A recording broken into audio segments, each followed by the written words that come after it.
Hi, everybody. Welcome to day 2 of the Solo Summit. I hope you're feeling energized and inspired after yesterday's sessions. I know I am. And we're keeping that momentum going with an opening keynote that's going to help us think differently about how we approach both our business and our lives. Bonnie Wan has been in my professional network for years, but we connected just over a year ago as she was getting ready to launch her book. I was so lucky to get to hear Bonnie talk about her book right when it launched, and I immediately bought a stack of them to give to my friends. Bonnie's mission has been helping people and brands find their purpose. As a partner and head of brand strategy at Goodby Silverstein and Partners, she's spent 3 decades helping global brands like Apple, Google, and Accenture discover their essence and innovate with purpose. But what makes her truly special is how she's transformed the creative brief, a tool typically reserved for marketers and advertising agencies, into something revolutionary for individuals. When she wrote a creative brief for her own life during a crisis of meaning, she didn't just save her marriage, she kicked off a decade of personal and professional adventure that's now helping others live without regret. She's shared this methodology everywhere from South by Southwest to Jane Goodall's Global Hope Summit to Gwyneth Paltrow's in Goop Health. And today she's going to help us apply these same powerful principles to our own solo businesses. Please welcome the author of The Life Brief, Bonnie Wan. Oh my gosh, thank you, Gabrielle. It is such a joy to be here amongst solopreneurs, of which I am one now. And I want to start this morning off with ease. I want to invite everyone here to drop in to their most relaxed selves, because we're not just going to do a talk. We're going to have an experience together. Because creativity, your most expansive thinking, is only accessible if we can drop into a deeper place than our intellects. And I call it our knowing. So I'm going to kick off day 2 today with a question. And I'm going to bring that question up right here. I am here to start the second day of this conference off with the question that I ask everyone, which is, what do you want? Now, I want to be really clear. I am not asking, what are you in the mood for? And I'm not asking, what do you think you want?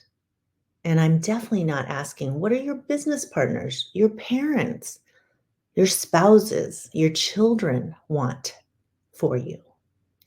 I'm asking, in your heart of hearts, what do you really want that perhaps you haven't even dared to admit to yourself yet? And what do you want for your business? And what do you want in your life? Now, if anything just came up as you heard me asking that question, I want you to write it down. It doesn't have to be neat, doesn't have to even make sense. I just want you to scribble down and collect what is coming up inside you. And that's what I'm going to ask you to do with the entire time that we're spending time together this morning, because this is the driving question of the life brief. And this is the driving question of today. And the things you capture become the ingredients to your path to clarity. So take that time, and I want you to write the whole time. As you hear my stories, you hear my guidance. This is the question at the heart of it all. I had to ask myself this question in 2010. I ask it all the time, but it was in those really casual, familiar ways, like, what am I in the mood for? What do I want for my birthday? What do I want for dinner? But it wasn't until 2010 that I had to ask myself, what do I really, really want in my life during a time where I felt a crisis of meaning? And that crisis was in the moment of having these 3 babies. They were all under the age of 5. And so any of you with children can imagine what that chapter could have looked like for me. Back-to-back nights without a full night's sleep meant I was exhausted. I was also the sole breadwinner for our family. I still am. I was commuting all over the country for my job and long hours at the office. And I felt not only tired, but frustrated, angry, and bitter because I thought that I was carrying the unfair share of the load in my family. And I thought my husband was the problem. Of course, right? It's always somebody else who's the problem.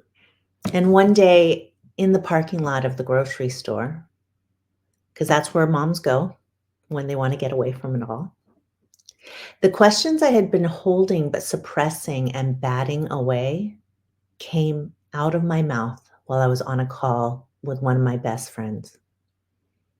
Did I marry the right person? Can I hold this big life we've created together? And what happens if my answers are no, I can't? What happens then? Well, here's the spoiler. No answers came in the parking lot of the grocery store. But once said, I couldn't take these questions back. And 6 weeks later, on a business trip back to my hometown of Los Angeles, I opted not to stay at the hotel with my team. I decided to stay at home. And I came home late after research. My parents were already in bed. I went to my childhood bedroom.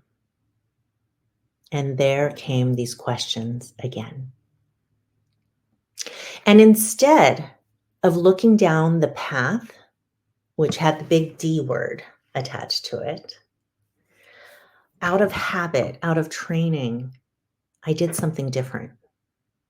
My strategist hat came on and I recognized the questions, not these questions, but the questioning, the confusion. And I did what I have done for hundreds, maybe 1,000 clients in my career. I got out the pen and paper and I started collecting the data. And the data was emotional data. The data was my truth of what do I really want, separate from my parents, my friends, society, my husband, even separate from my kids' needs. What do I want in this moment? And I wrote with abandon. And what came out onto the page was a completely different story than the one in my head. Because the one looping in my head was that I was in the wrong relationship, that my marriage was broken and my husband was to blame. But what came out on the page when I collected the data with naked honesty was something else that was broken. Because I didn't want less time with my husband. I actually wanted more meaningful time. More time to be the collaborators and co-creators and celebrators of life that we had been before we had kids. And what came out on the page was that my relationship with time was what was broken, not my marriage. And it's funny what happens when we get to that point of naked honesty is our brains see a new problem and they want to attack it. And so that's what happened. My brain went from what do I do about my marriage to how do I reimagine my time? And that was the birth of my very first life brief, which was to take our time. And this brief had two meanings. The first was take back our time, take back control of it, live with more intention and presence and clarity. It also meant slow the fuck down because I don't know where I was off to the races for. Maybe the next promotion, maybe the next big client win. But what was happening is living in the future was keeping me from investing my time in the things that matter most, the people who matter most. And that included myself. So taking our time became a rallying cry. And it started with me, but when I shared it with my husband, it became our family rallying cry. And it took us from the darkest chapter of our relationship to what I now call the golden chapter. Now, how is that even possible? Well, here it is. This is where we were 2 years ago. And if you count well, there are now 4 of these kids in the mix. So our golden chapter yielded another child. And there's my mom, who just moved in with us this January. She has early dementia, and we have just become a bigger, better family as a result of that brief, which I have lived over and over for the last 15 years. Now, what does this have to do with being a solopreneur? What does this have to do with our businesses? What it has to do is that when we get clear about one part of our lives, it ripples through the rest. So the clarity is the invitation today. Are you clear about what matters in your life, for your business, in your relationships, for yourself? So, as Gabrielle said, I am a career-long strategist. And this is how I describe my job to people who don't understand what a brand strategist does. I make meaning out of messiness.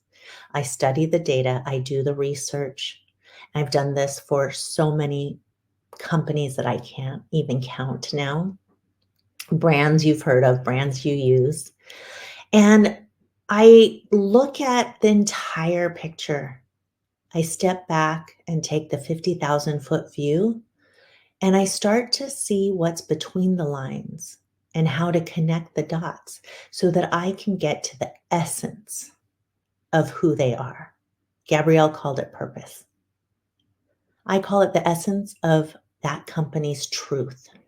And then I intersect that with their boldest ambition. What matters most to them? The way they want to live that truth in the world in the biggest way possible. And you'll be surprised at how different each company's definition of big might be. And now since 2010, since writing that first life brief, I do this for people as well as businesses. So I'm going to ask you again, what do you want? Because the life brief is a creative brief for your life. And the beauty of creative briefs is that they get you down to the single page, single-minded idea that everyone focuses on. Those are the best strategies. They are incredibly clear. They're sharp, sticky, and most important, they drive action and a new set of actions that we weren't living by before. The act of doing a brief is a practice. It's not a plan. It's not your business plan. It's not your game plan. And as a person, it's not your wish list or your bucket list. It is the practice of getting clear about what you want in your life, no matter what part of your life you're aiming it at. It's getting clear about who you are, different than any other solopreneur on this at this amazing conference, because we're all different. And this practice of clarity, I guarantee you, will change how you show up in every part of your life. It's a practice in distillation, meaning cutting out the noise, cutting out the confusion and distractions so that we can declare to ourselves, what is it that we really want? And a life brief, unlike a creative brief, consists of 5 bold declarations about any part of your life, about your business. Declarations, meaning you'd end each sentence and statement with an exclamation mark. And then one sharp, sticky name like take our time. That tattoos inside your mind, tattoos inside your heart, so that you don't have to pull it up on your laptop. You don't have to pull it up on your phone to know what it means. And you can use it as a guide for every decision and every action. Why does this matter now? Why are we talking about it this morning? I don't have to tell you. We just have to open up our news apps to see that we are in a moment of peak volatility, uncertainty, complexity, and ambiguity. All of the paths that you have been raised on, the playbooks, they have evaporated. They no longer apply. And the path that you take is going to be, again, so different from someone else's. I don't have to go through all these bullet points. And there's more when we look at our own personal lives. But these are all the forces creating that chaos and uncertainty and ambiguity. So the clarity of having a life brief or several is your strategic advantage in this kind of world, because clarity becomes your compass for how to navigate change, how to navigate ambiguity, how to step in to your own personal agency and see that you have more power than you have been conditioned to believe. This is the source of your agency in any challenge, in any stage of adversity. Allows you to pivot with purpose, allows you to make decisions fast, quickly, because you know what matters already. You're clear about it. And it allows you to accelerate, go farther, faster, and bounce back when you hit a ditch. You can brief any part of your life that's calling or gripping you right now, whether it be your business, a relationship, your leadership, your wealth, yourself. I have briefs for parenting. I have briefs for money. And I most certainly have a brief for where I'm going with my own endeavors. So we're going to walk through very quickly the arc of how this journey happens. But I'm going to ask you again, what do you want?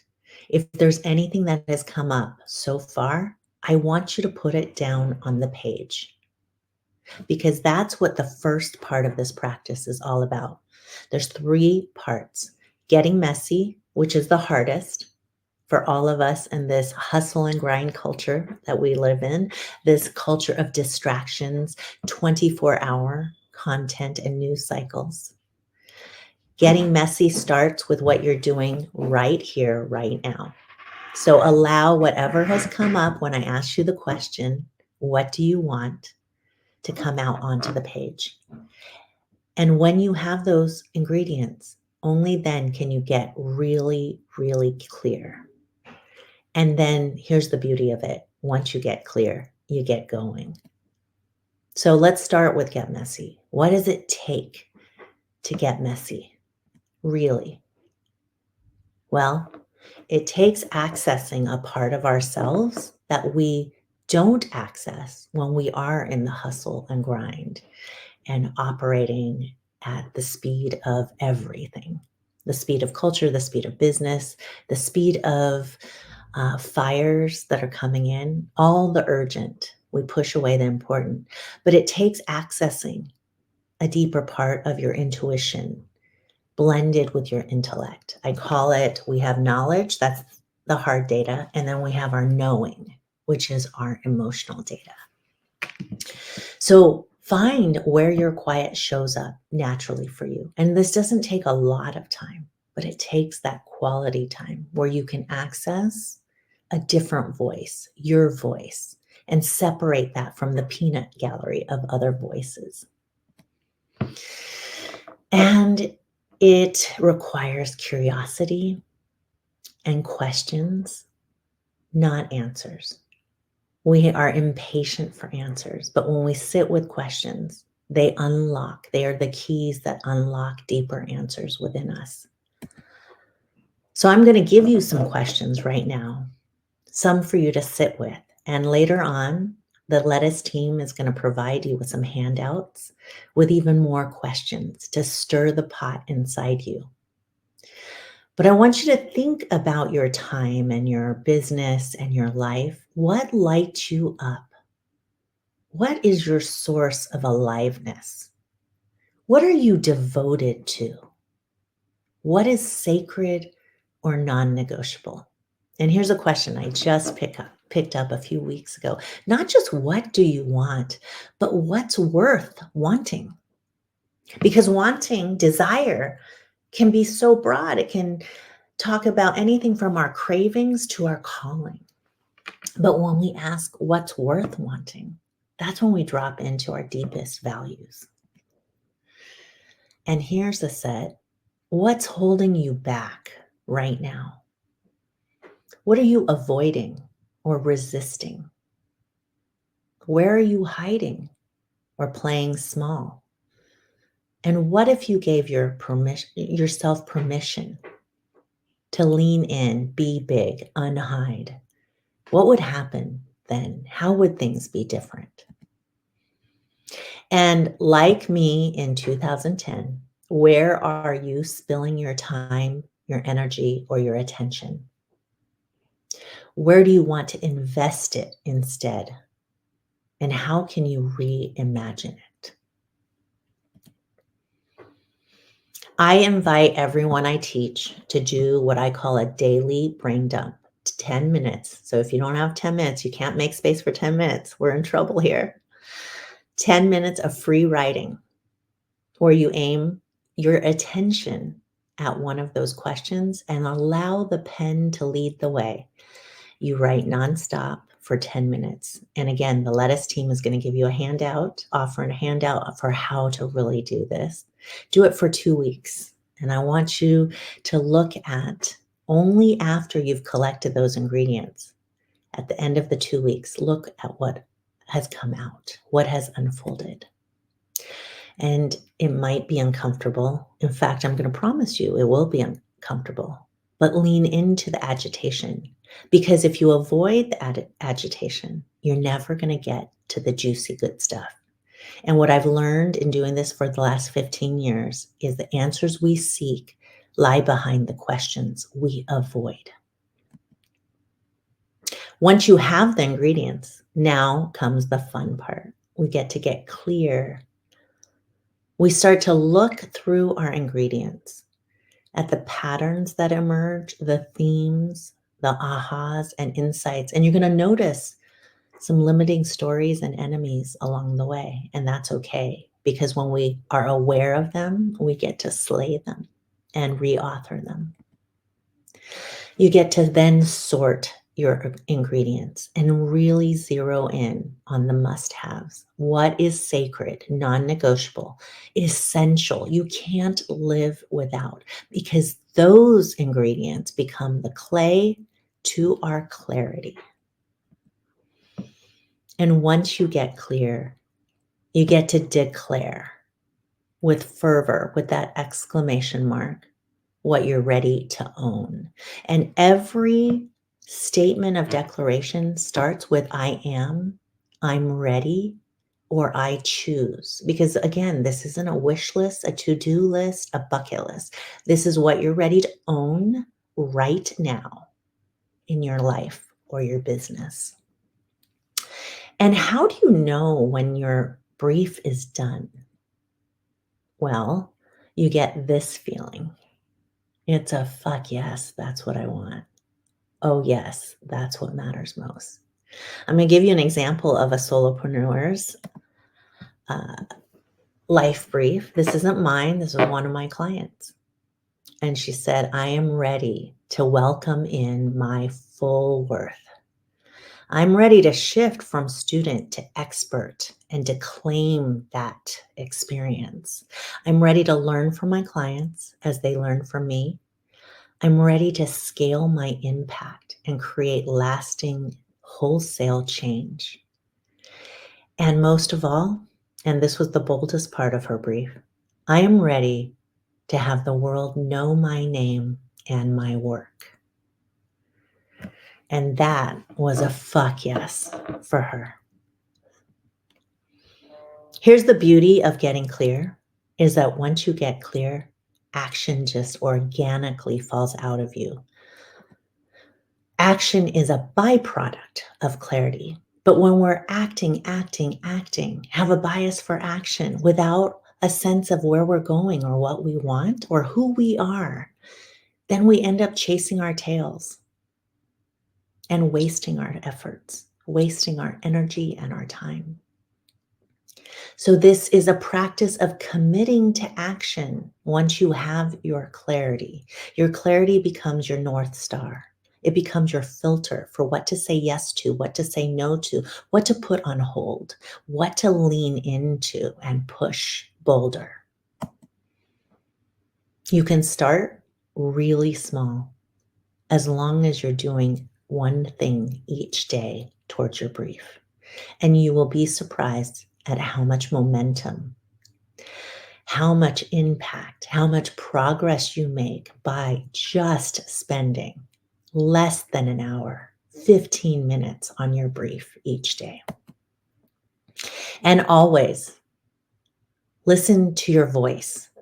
That voice is deep under, in your gut, in your heart, in your intuition, and chase those goosebumps. They are not going to lead you astray.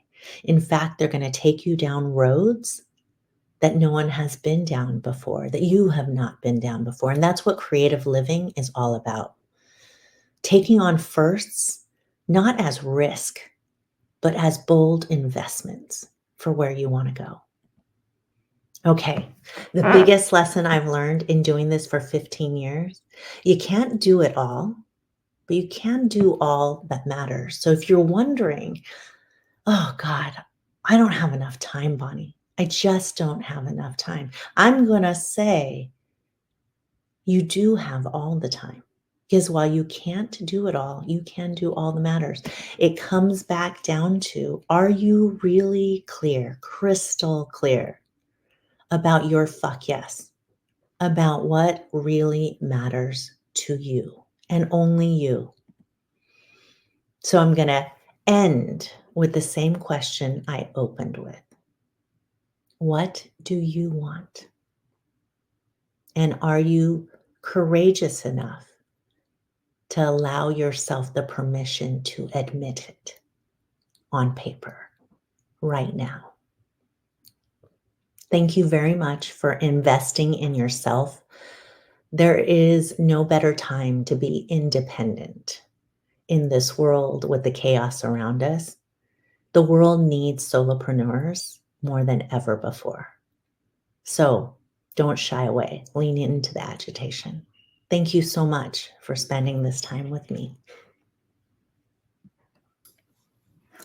Thank you so much, Bonnie, for that incredibly powerful and insightful talk. Really appreciate it. And there have been so many comments of appreciation in the chat.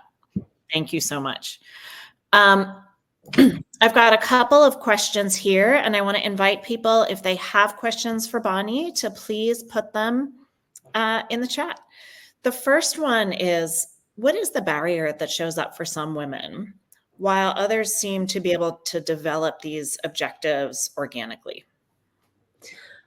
That's a great question, and so many things come up. I've seen this over the years. I call this a practice for a reason, because it gets easier the more you do it. And the good news is, for everyone on this webinar right now, you've already started, because the questions are in you and they're stirring. And now the practice is giving yourself permission to allow the answers to come up. And the people you see who you think, ooh, I want some of that, they're lit up from the inside out. They're hooked in, plugged into that aliveness, because they are deeply connected to their voice. and they have done a practice. And while they may not have done a life brief, they are well practiced in connecting to their intuition, to their fuck yes clarity. And so anyone can do this at any stage, any age. You just have to start. But the things that get in the way, and particularly for women, is that we are conditioned to serve other people from the day we are born. And so this idea of asking ourselves, what do we want versus what does everyone else around us want? It's a source of guilt for many women. It brings up sometimes shame. They feel apologetic. It feels self-serving, selfish. But I will tell you, it is self-centered, meaning centering in yourself is an investment that ripples out to everyone else around you. I am a better parent because I am clear about what makes me me and what I need to feed and fuel me, to nourish and nurture me, to take me to a point of aliveness. My 3 daughters get to see the aliveness that I put out into the world, as does my son. So this is something that everyone can do. It starts small, but just lean into it. That's fantastic, Bonnie. Thank you. Another question. This is a good one. What if we feel like we have a few different gifts or passion areas and spread ourselves too thin between them? Do we need to choose one thing? You know, I think society has a very narrow definition of what our work needs to be. And what's really important is to get clear about what role you love to play. What role gives you that source of aliveness? And then you can apply that role to anything you do. So it's not about starting with title, industry, category, company. Those are the things, I think we overemphasize and we overestimate the importance of. I got clear when I started to really life brief my work that my role that I play, whether it is as a leader in my agency or as a solopreneur with my clients today, or as a parent and a friend and a partner, is that every person I meet, every conversation I have, I see the essence of that situation or person. And I help unlock a broader set of possibilities for what can come out, what can happen. And I'm doing that all the time. So open up the questions that you're asking. And yes, you might have too many choices, but once you know what your role is and what gives you aliveness, then you can look at all those choices through a different lens. What gives you those goosebumps? Chase those. Let go of the rest. Bonnie, how do you fight fear in this current environment? Okay, so everyone is afraid. There's a lot of anxiety in the ether. We can't get rid of it.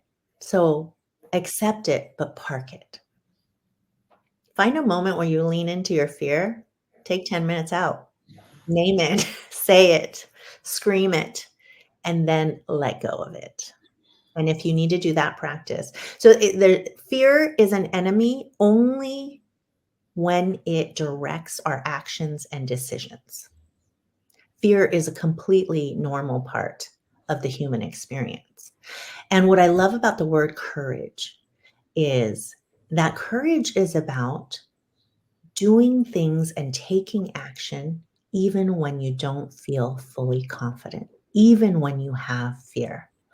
So the clarity helps pull us out of that fear and into something that we are so fucking committed to, that we want so badly. That's why the fuck yes clarity is so important. Just being clear means it's say it and forget it, right? But when you're fuck yes clear, when you feel it in every cell in your body, that's going to pull you out of your fear and your anxiety. I think it's so important to acknowledge that fear and anxiety is there. We can see it. It doesn't have to control us. We can Exactly. acknowledge it and have that fuck yes clarity help us move past it, move beyond it, not let it be in control. Exactly that. Last question, and then we'll wrap up. What happens when your spouse or work partner are not aligned with a part of your life brief? Okay, this is the question I get every single session with every group. How do I life brief somebody else? Can I life brief my boss, my spouse, my kids? Here's what's interesting. When you get clear about what you want and how you want to show up, how you want to serve these parts of your life, you start to show up differently. You start to shift. And it might be in small, indiscernible ways to the people around you, but you will show up with a different energy. And I call life a dance. So when you start to dance differently, every single person and thing in your life responds to your new dance moves. So they're going to automatically start shifting. You don't even have to tell them. Now, I did share my life brief with my husband, and now we do it every year. It's an annual practice. He does it. So share it with the people who you know are going to be supportive, who know who you trust, but you don't have to share it, because once you start showing up differently, they will respond differently to you. Thank you, Bonnie. I have so much deep gratitude for this conversation. It's been an incredibly inspiring way to start the day. If you all were as inspired as I was by Bonnie's talk, you will be excited to know that Bonnie is offering Solo Summit attendees 10% off her next virtual life brief course with code LETTUCE. And that is in the offers. Oh, there it is. It should be on your screen. Click the button to learn more. It will take you to a link on her site where you can learn more about the 4 virtual classes that she's offering. Bonnie will also be kicking off the Solo Challenge for us that starts on March 3rd. The challenge is 30 days of activities to extend the summit learning. Everyone who has registered for the conference will get an invitation from Lettuce on the 3rd, so look out for that. And in the meantime, you can check out what we're up to at lettuce.co/challenge. As part of this Solo Challenge, we're going to be giving away 100 copies of Bonnie's book, The Life Brief. So follow along with us in the challenge to get your copy. And for now, it's off to today's breakout sessions. You can just go back to the agenda and click on the session you want to attend next. I hope everyone has another inspirational day, and I'll see you for the closing session with Gabby Berlaku. I'm going to have to learn to say her name, with Gabby Berlaku from Upwork, to hear about the future of independent work. Thank you again so much, Bonnie. Thanks, Gabrielle. Have a great day, everyone.